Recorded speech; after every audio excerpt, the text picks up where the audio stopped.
The version of you that is untouchable.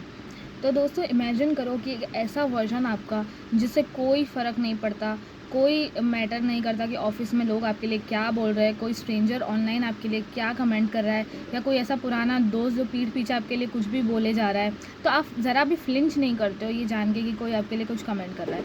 लोग आपकी quite confidence को फील करते हैं बिना आपका एक भी शब्द बोले।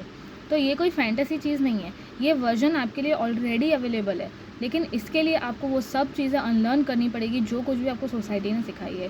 सोसाइटी ने अपने को क्या सिखाया है कि स्ट्रेंथ का मतलब है पलट कर जवाब देना, अपने आप को डिफेंड करना और प्रूव करना कि हमें कोई दबा नहीं सकता है। पर सच तो ये है कि जब आप हर छोटी बात पर रिएक्ट करने लगते हो ना, तो आप अपनी सबसे ज़्यादा वैल्यूएबल एनर्जी को वेस्ट कर देते हो। आप अपना सबसे वैल्यूएबल अटेंशन उन लोगों को दे देते हो जो उसे डिज़र्व भी नहीं करते। तो आज हम बात करेंगे कि कैसे मैचिवली के लॉज और स्टोइक फिलोसॉफी का यूज़ करके आप जेन्यूनली अनटचेबल बन सकते हो। तो पहली चीज़ है कि triggers are not the problem, the inward journey. सबसे पहले ये समझो कि कोई ट्रिगर होना कोई बुरी बात नहीं है। जब आप किसी बात के ऊपर गुस्सा होते हो या अपसेट होते हो तो वो एक सिग्नल है। तो the salt and the wound analogy समझते हैं। तो एक बहुत बढ़िया बात कही गई है कि ट्रिगर होना बिल्कुल वैसे ही है जैसे किसी ज़ख्म के ऊपर नमक लगाना। अगर स्किन हील्ड है तो नमक से दर्द नहीं होता, लेकिन अगर वहाँ पे चोट लगी हुई है तो बहुत ज़्यादा चुभेगा। तो जब कोई आपको ट्रिगर करता है ना, तो वो एक्चुअली आपको दिखा रहा है कि आपके अंदर कौन सा पार्ट अभी तक ऐसा है जो हील नहीं हुआ है। हमारा दिमाग एक मीनिंग मेकिंग मशीन है। हर सेकंड ये मशीन हमारे आसपास की बातों का कुछ ना कुछ मीनिंग निकाल के दे देती है। अगर कोई रोड पर आपको कट करके निकल गया तो ट्रिगर होने का मतलब है आपने उस इवेंट को ये मीनिंग दिया है कि वो मेरी रिस्पेक्ट नहीं करता। ये आपने खुद को, अपने ब्रेन को समझाया, क्योंकि आपका मीनिंग मेकिंग मशीन हमेशा चल रहा है। आपका दिमाग कुछ ना कुछ आपका उस बात का मीनिंग निकालता रहता है। तो रिएक्ट आप सिचुएशन पर नहीं बल्कि उस मीनिंग के ऊपर कर रहे हो जो आपने खुद क्रिएट करा है अपने दिमाग में। तो सेकंड पार्ट है the 7 laws of psychological power. उसमें पहला लॉ क्या है कि अटेंशन इज़ कैपिटल। फालतू की इन्वेस्टमेंट बंद करो। लोग सोचते हैं कि उनका सबसे बड़ा एसेट टाइम है, लेकिन बिना अटेंशन के टाइम की कोई वैल्यू नहीं है। आपका अटेंशन भी एक इन्वेस्टमेंट की तरह ही है। हर बार जब आप किसी ड्रामा में एंगेज करते हो तो पूछो कि what is the return of this investment. मैं इस चीज़ के ऊपर सोच रही हूँ, इतना ओवरथिंक कर रही हूँ, इतना टाइम दे रही हूँ और अपने दिमाग को इतना गर्म कर रही हूँ, तो बदले में मुझे इन्वेस्टमेंट क्या मिल रही है, व्हाट इज़ द रिटर्न। अगर कोई आपको डिसरिस्पेक्ट कर रहा है और आप उससे लड़ रहे हो तो रिटर्न ज़ीरो है क्लियरली। उल्टा आपका ज़्यादा खून जलेगा, आपका ज़्यादा टाइम वेस्ट होगा, आप बाद में और सैड हो जाओगे। तो साइकोलॉजिकली पावरफुल लोग अपने अटेंशन को एक सीरियस इन्वेस्टर की तरह ट्रीट करते हैं and they are ruthlessly selective. दूसरा लॉ क्या बोलता है कि साइलेंस इज़ डोमिनेशन। खामोशी में ही पावर है। हम ऐसे कल्चर में रहते हैं जहाँ चिल्लाने वाले को ज़्यादा स्ट्रॉन्ग समझा जाता है, लेकिन साइलेंस एक्चुअली सबसे ज़्यादा डिस्टेबलाइजिंग रिस्पॉन्स है। जब कोई आपके ऊपर एक वर्बल पंच मारता है और उसको बदले में कुछ नहीं मिलता, तो उन्हें एक साइकोलॉजिकल वर्टिगो होने लगता है। वो खुद को ही क्वेश्चन करने लग जाते हैं, आपको कुछ करना भी नहीं पड़ेगा।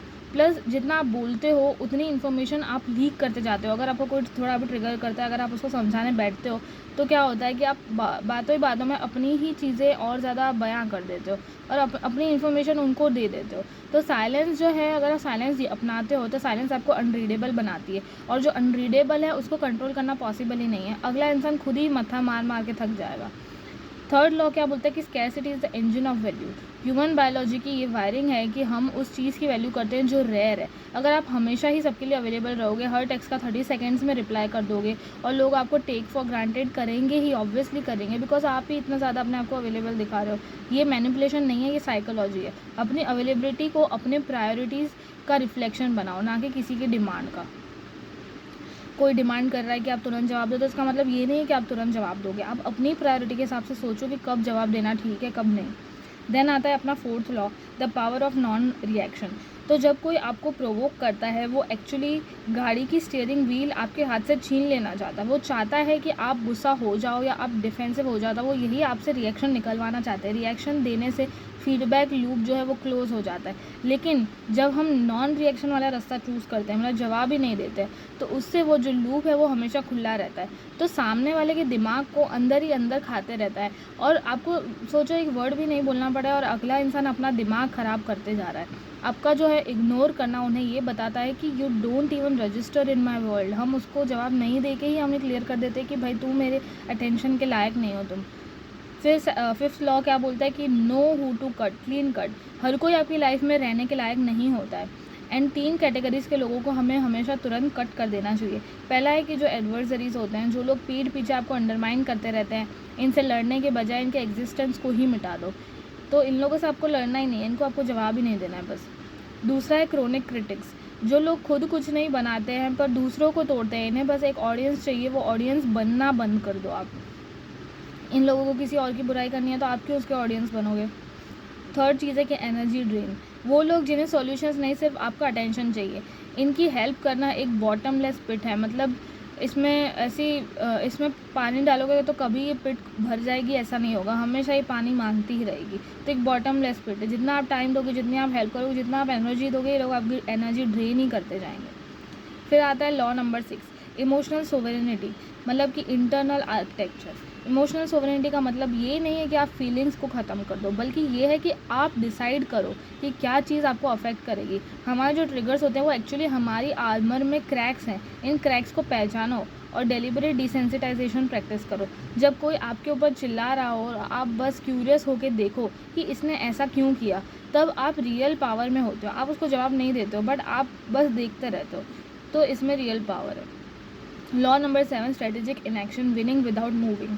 हसल कल्चर कहती है कि हमेशा कुछ ना कुछ करते रहो, लेकिन मैचियावेली कहते थे कि स्ट्रेटेजिक इनएक्शन सबसे बड़ी इंटेलिजेंस होती है। कई बार सिचुएशंस अपने आप ही सॉल्व हो जाती है, आपको हर चीज़ पर रिएक्ट करने की ज़रूरत नहीं है। इसी को तो बोलते हैं स्ट्रेटेजिक इनएक्शन, मतलब हम जानबूझ के इनएक्शन कर रहे हैं, हम जानबूझ के एक्शन नहीं ले रहे हैं। तो कई बार ऐसी चीज़ें अपने आप सॉल्व हो जाती है। एंड अगर आप बीच में उसके ना पढ़ो, क्योंकि कई बार ऐसा होता है कि हम बीच में पढ़ के चीज़ें और ख़राब कर देते हैं, तो इससे तो अच्छा है कि आप कुछ नहीं करो। And eat 5 star do nothing, वैसी वाली बात है ये। अगर कोई रूमर फैला रहा है तो डिफेंसिव होने के बजाय आप अपना काम करते रहो, कुछ रिएक्ट ही मत करो उसके ऊपर। रिजल्ट जो है रूमर से ज़्यादा ज़ोर से बोल के दिखाते हैं। तो जब आप किसी से रेस ही नहीं कर रहे हो तो आपको कोई हरा ही कैसे पाएगा। फिर उसके बाद है कि अंडरस्टैंडिंग अदर्स लेंस, क्यों एक्सप्लेन करना वेस्ट ऑफ टाइम है। तो एक बहुत बड़ा रीज़न जो हमारा पीस खो देता है वो है कि दूसरों को एक्सप्लेन करना एक एक चीज़। तो हमको ये पता चलता है कि लोग आपको वैसे नहीं देखते जैसे आप हो, बल्कि वैसे देखते हैं जैसे वो खुद हैं। आपकी जो बाउंड्रीज़ है उन्हें रिजेक्शन लगेंगी, जिन्हें अबंडनमेंट वुंड्स बोल सकते हैं। एंड आपका जो कॉन्फिडेंस है, एरोगेंस लगेगा उन्हें जो इनसिक्योर है। आपकी ऑनेस्टी जो है अटैक लगेगी उनको जो लोग खुद सच से भागते हैं। तो आपको क्या फ़ायदा, अगर आप बाउंड्रीज़ बनाओगे तो अगले को तो कुछ और ही लगेगा। अगर आप कॉन्फिडेंट हो अपनी चीज़ को लगेगी तो अगले को लगेगा कि आप एरोगेंट हो। अगर आप ऑनेस्टी के साथ चीज़ें बता रहे हो तो अगले को कुछ और ही लगेगा। तो ये तो हम अपने आप को क्लियर करें ही क्यों, हम अपने आप को एक्सप्लेन करें ही क्यों, जब अगले इंसान को अपने हिसाब से ही सब कुछ सोचना है। तो आप किसी ऐसे पर्सन को क्लैरिटी नहीं दे सकते जो ऑलरेडी आपको मिसअंडरस्टैंड करने के लिए ही कमिटेड है। वो लोग पहले ही मन बना के बैठे हैं कि हमको इसके बारे में क्या धारणा बनानी है, क्या सोच बनानी है। तो आप कितना भी ऐसे लोगों को समझाओ, कितनी भी क्लैरिटी दो, कोई मतलब नहीं। इसलिए नेवर एक्सप्लेन। ग्राउंडेड लोग आपको वैसे ही देख लेंगे बिना किसी एक्सप्लेनेशन के। तो at the end peace is a choice not a circumstance. अगर हमको चाहिए मन की शांति तो ये हमारे हाथ में है कि हम कैसे अपनी मन की शांति लें। ट्रू हीलिंग ये नहीं है कि ट्रिगर्स ख़त्म हो जाएं, या हीलिंग तब है जब आपका रिएक्शन बदल जाए। वो सिचुएशन जो पहले आपका पूरा दिन ख़राब करती थी अब बस एक सेकंड के लिए आती है और निकल जाती है। जो स्टोइसिज्म है उसका भी यही प्रिंसिपल है कि जो चीज़ आपके कंट्रोल में है ऑलरेडी, जैसे ये हमारा इनर स्टेट, हमारा खुद का पीस ऑफ माइंड, वो हमारे कंट्रोल में है, तो उसके ऊपर फोकस करो, बाकी सबको इग्नोर करो। एंड पीस फोर्स नहीं की जा सकती, ये एक स्टेट ऑफ बीइंग है जो तब आती है जब आप खुद को 100% एक्सेप्ट कर लेते हो और दूसरों की वैलिडेशन की भूख बिल्कुल ही ख़त्म हो जाती है। अगली बार जब कोई आपको नीचे गिराने की बिल्कुल भी कोशिश करे ना तो रिएक्ट ही मत करना, उन्हें बस वो डिमांड करने दो और आप वहाँ से निकल जाओ। आप एक अनटचेबल वर्जन बन जाओ, बिल्ड करते रहो अपना इस अनटचेबल वर्जन को, एक ऐसा वर्जन जो अपने एनर्जी का मालिक खुद है। Now go and be untouchable.